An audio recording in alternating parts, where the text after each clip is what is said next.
Welcome to today's Explainer, where we're going to completely break down the dramatic, aggressive, and, let's be honest, kind of puzzling offseason moves of the Atlanta Falcons. If you follow the team, you already know they've been stuck in neutral forever, and this was supposed to be the offseason they finally mashed the gas pedal. But did they actually fix what was broken, or did they just create a whole new set of headaches? Let's get right into it. Okay, so here's our roadmap for today. We'll hit another season falling short, solving the quarterback problem, the draft day haul, glaring needs ignored, and finally, the final grade. Starting things off with Section 1, another season falling short. You know, the stark tragedy of the Falcons' recent history is pretty undeniable. You've got running back Bijan Robinson, who just put together a genuinely magnificent season on the ground. Absolute fireworks. But the result? Completely wasted. All of that elite production resulted in exactly 0 playoff appearances. For a fan base watching generational talent play their hearts out every single week, man, that is a tough pill to swallow. So what's the actual culprit for falling short of the division title 2 years in a row? Well, it's not exactly a mystery. The Falcons have posted back-to-back 8-9 records, finishing just short of the NFC South crown, and it's almost entirely because of a brutal string of injuries at the quarterback position. When your signal caller keeps going down, it literally caps the ceiling for the entire franchise, no matter how well the rest of the roster is playing. Which brings us to Section 2, solving the quarterback problem. To try and solve this glaring issue, Atlanta's first move, basically a Band-Aid on their biggest offensive wound, was signing former Miami Dolphins quarterback Tua Tagovailoa to a 1-year prove-it deal. Essentially, this is a classic low-risk, high-reward strategy. It gives the Falcons a recognized name under center, but without locking them into some massive multi-year financial nightmare if the injury bug decides to bite again. And this next move perfectly illustrates some pure NFL irony. They went out and hired Kevin Stefanski as their new head coach. Now remember, they're bringing Stefanski in specifically to fix the offense and guide this new quarterback room. But he was just fired from the Cleveland Browns because of his mismanagement of their quarterback situation last season. Like, what? It is a fascinating, maybe even reckless gamble by the front office to trust the very issue they're trying to solve to a coach who was just let go for failing at that exact same task. Moving right along to Section 3, the draft day haul. Hoping to finally get over the hump, the Falcons turn to the draft. And the story of their second-round pick, cornerback Avion Terrell out of Clemson, is actually super fascinating. He dropped to the second round for literally one reason. 0 interceptions last season. But do not let that fool you. Just look at the rest of his stat line. 48 tackles, 3 sacks, 9 pass deflections, and an absolutely wild 5 forced fumbles. He brings disruption to every single level of the defense. Plus, he gets to join his brother, A.J. Terrell, in the Atlanta defensive backfield. Avion is primed to step right in and wreak absolute havoc.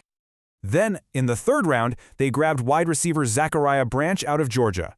Branch is an incredibly dynamic player who's going to provide an immediate spark. We're talking over 800 receiving yards and nearly 400 combined return yards in his last season.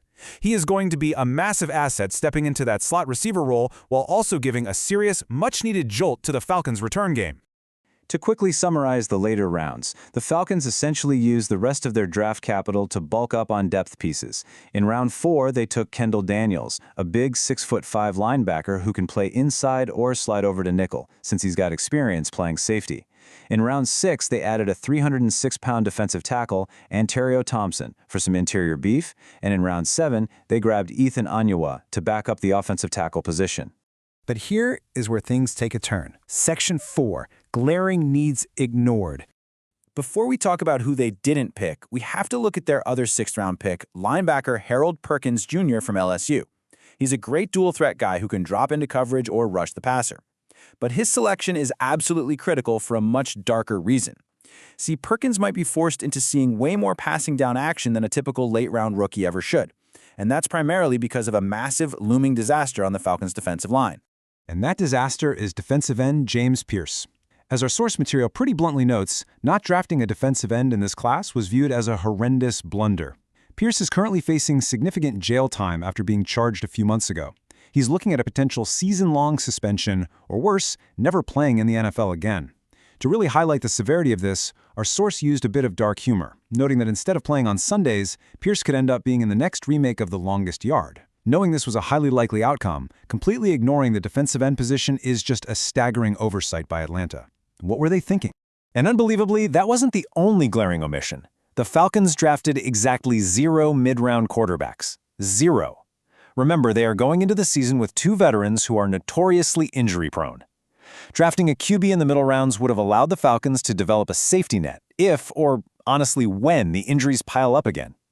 By totally ignoring this, they're leaving themselves incredibly vulnerable to the exact same issue that literally ruined their last 2 seasons. Let's pull all this together. Section 5, the final grade.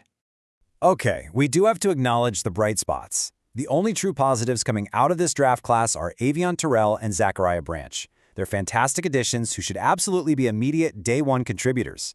But the harsh reality of NFL roster building is that a couple of strong early picks simply aren't enough to cover up the massive structural holes left behind by the front office. So the crucial takeaway here is that when you weigh those few immediate starters against the blatantly ignored needs, specifically that disastrous situation at defensive end and the total lack of insurance at quarterback, the offseason earns a dismal grade of a D+. It is a strategy full of massive gambles and completely missed opportunities. Which brings us to the ultimate question you have to ask yourself when looking at this roster. With glaring, unaddressed holes on the defensive edge and literally 0 developmental insurance at quarterback, did the Falcons just set themselves up for yet another frustrating 8-9 season? It's a really tough question, but it's one this front office is going to have to answer on the field. Thank you so much for tuning in to today's Explainer, and I'll catch you in the next one.